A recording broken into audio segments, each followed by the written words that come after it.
A community cannot survive underground without order, and Derinkuyu was not created in chaos. The deeper one goes, the clearer one thing becomes. This place was not carved in panic.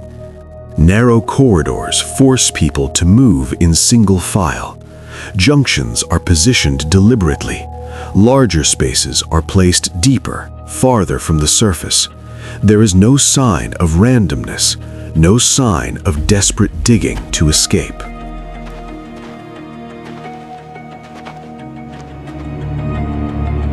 What kind of fear is powerful enough to make an entire community abandon the sky? Not a few individuals, not for a few days, but thousands of people, across generations. They did not hide in natural caves. They created a new space, by hand, by planning, and by time. Derinkuyu is not a geological accident. It is a decision. When it was discovered in 1963, it did not appear as an ancient monument. No pillars, no statues, just a broken wall inside an ordinary house. Behind that wall was one level, then another, then another. The deeper one goes, the more ordered it becomes. Ventilation, water, living spaces, food storage, not for temporary shelter, but for survival.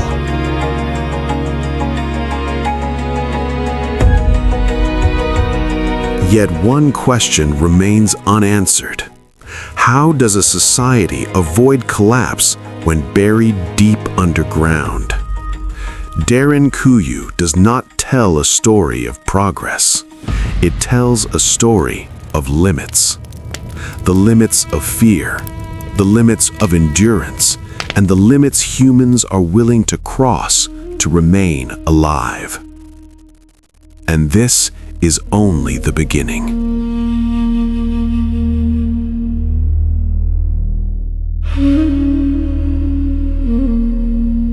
A community cannot survive underground without order.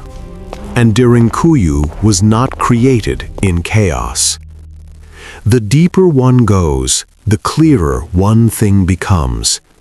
This place was not carved in panic. Narrow corridors force people to move in single file. Junctions are positioned deliberately. Larger spaces are placed deeper, farther from the surface. There is no sign of randomness, no sign of desperate digging to escape.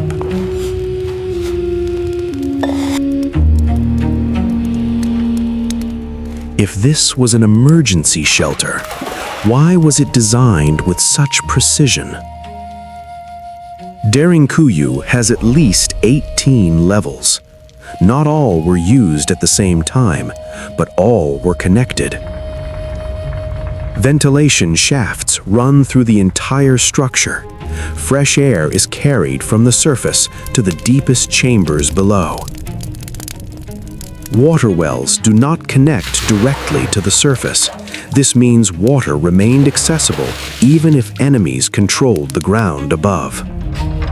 Massive circular stone doors weighing hundreds of kilograms were placed at strategic points.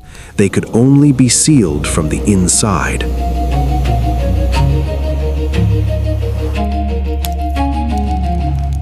What kind of threat requires preparation for long-term siege? Derinkuyu was not designed to survive for hours. It was built for days, weeks, even months. There were areas for livestock, storage rooms for food, spaces for communal life, a complete society compressed beneath the earth. The question is no longer how deep Derinkuyu goes, but rather who decided that normal life on the surface was no longer safe, and how long had they been preparing for that moment.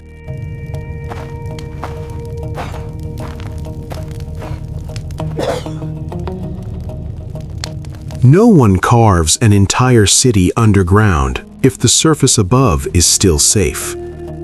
Derinkuyu was not built to escape weather, not to avoid cold, not to hide from the sun.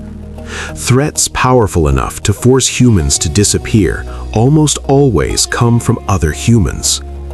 The Cappadocia Plateau was never isolated. It sat along routes of migration, trade, and conflict. Across centuries, control over the region repeatedly changed. Empires rose and fell, armies passed through, religions shifted, laws were imposed. And each time power changed hands, small communities became the most vulnerable.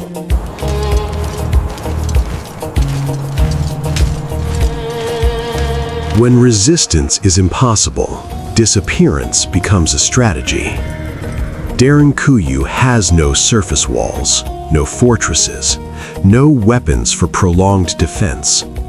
Instead, it offers another solution: no confrontation, no rebellion, no visibility. Entrances were concealed. Corridors were designed to slow intruders. Massive stone doors could seal off entire sections, entire levels. If one level was breached, the rest could still survive.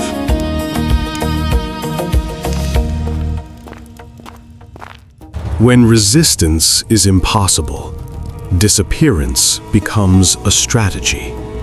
Derinkuyu has no surface walls, no fortresses, no weapons for prolonged defense. Instead, it offers another solution: no confrontation, no rebellion, no visibility. Entrances were concealed. Corridors were designed to slow intruders. Massive stone doors could seal off entire sections, entire levels. If one level was breached, the rest could still survive.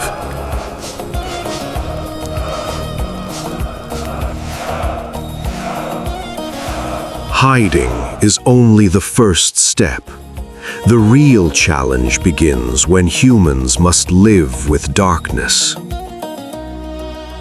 Derinkuyu could not exist without organization, and organization cannot exist without order. Thousands of people cannot move underground together without rules, without division, without clearly defined rules. Life below ground forces humans to change how they live. Freedom of movement disappears. Personal space becomes limited. Every action affects others.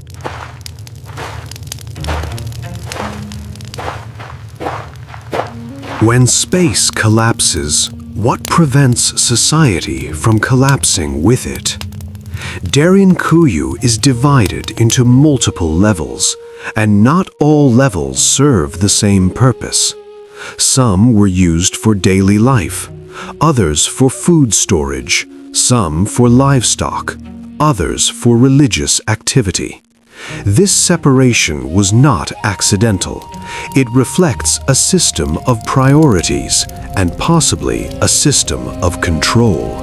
Not everyone had access everywhere. Not every space was open to all.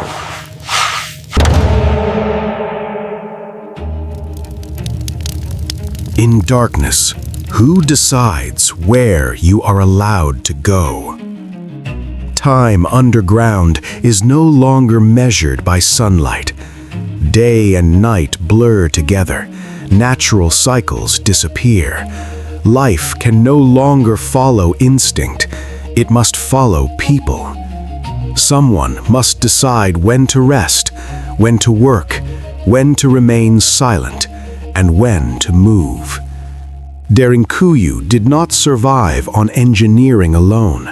It survived on discipline.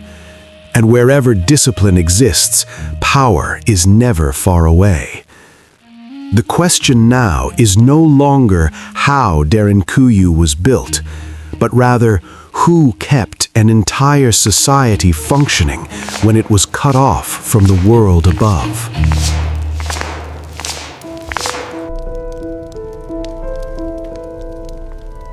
How long can humans live when light is no longer part of life?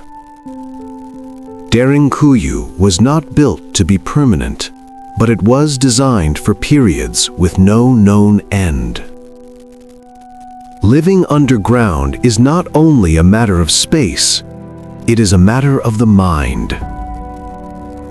No sky to look up to, no horizon to orient oneself, no natural light to separate day from night. Time becomes abstract, and when time loses its shape, humans begin to change.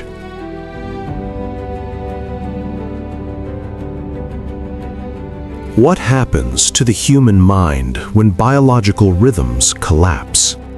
There is no evidence that Derinkuyu was meant for permanent habitation. It was meant for endurance. Endurance of confinement. Endurance of prolonged silence. Endurance of living too close to others. Under such conditions, a society survives only if individuals accept sacrifice, personal space, freedom, and sometimes choice itself.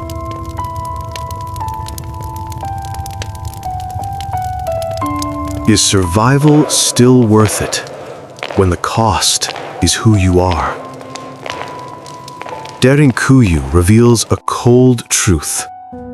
Humans are willing to change how they live, how they organize, and how they think when pushed to the limit.